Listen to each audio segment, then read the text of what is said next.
For the guys who want to know how stuff works, science and technology in the sport you love, this is Punkworks.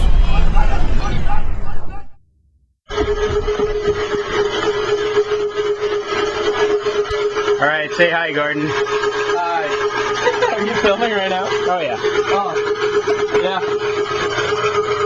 We're kind of sad because we thought we were going to build the most dangerous rig ever, and it turns out this is actually reasonably safe.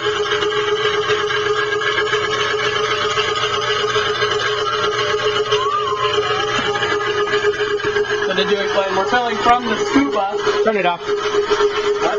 Flip the switch. There you go. So we're actually filming from a scuba tank. This has about 700, 800 psi in it right now. Yep. And then we have this mounted to an ion regulator that we set to, I don't know, maybe 100 psi, somewhere right in there.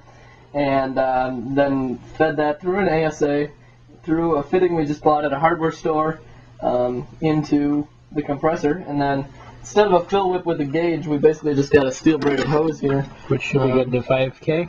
Yeah, same as you know, a normal steel braided hose and paintball. So we thought we were going to have this terribly unsafe. Yeah, we were really disappointed. We were going to have multiple remotes running and crazy adapters I think we should just throw multiple remotes on there anyway. Just because.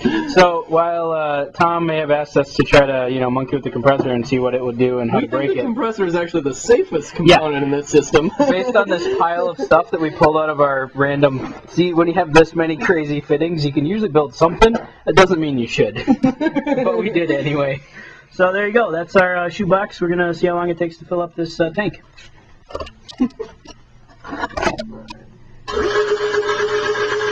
That's a cool thing, anyway.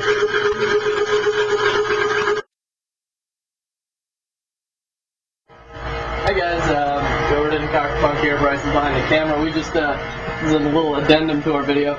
The compressor just turned off, and on the gauge it looks like about 3,900. But these gauges are terrible, and we didn't put another more accurate gauge on it, so it could be easily up in the 4,500 range. The interesting thing we found is that we were able to fill this from 1,000, a little over 1,000. 1,000 psi to whatever it's at, which is around 4,000 psi, in about 45 minutes. We're feeding it here about 100 psi. And the most interesting thing, that's a little dark. Yeah, I can't really see the gauge, it's too small. The most interesting thing here is this stuff is hot. Yeah, I'm gonna... Right here, this, like, I can't hold this for very long because it will burn me if I hold this for too long. The pistons are even hotter. Like, I can't even touch those. They're... Put water on those, Nah, it wouldn't sizzle, but... It would seriously, I mean, this thing's running hot. The motor is very warm, but we'd expect that. The interesting thing here is that the heating is probably what's generating all this heat. The heating? The heating associated with compression. I'm sorry. The heating is generating... I find it fascinating that the input regulator is hot, because that means there's enough air flowing through there to get, you know, between when it's refilling that regulator. So this regulator has a check valve. So every time it gets the air sucked out of it, it's refilling and slamming against that check valve. It's doing that fast enough to actually create heat there. Is the remote coil hot? No. It's also plastic. Yeah, that's true. But Scuba tank hot, or cold. But it gets warm right about the output of this regulator, and it's warm.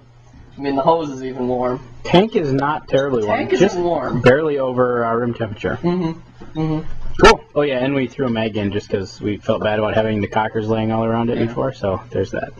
Alright, you'll see this video in a few minutes.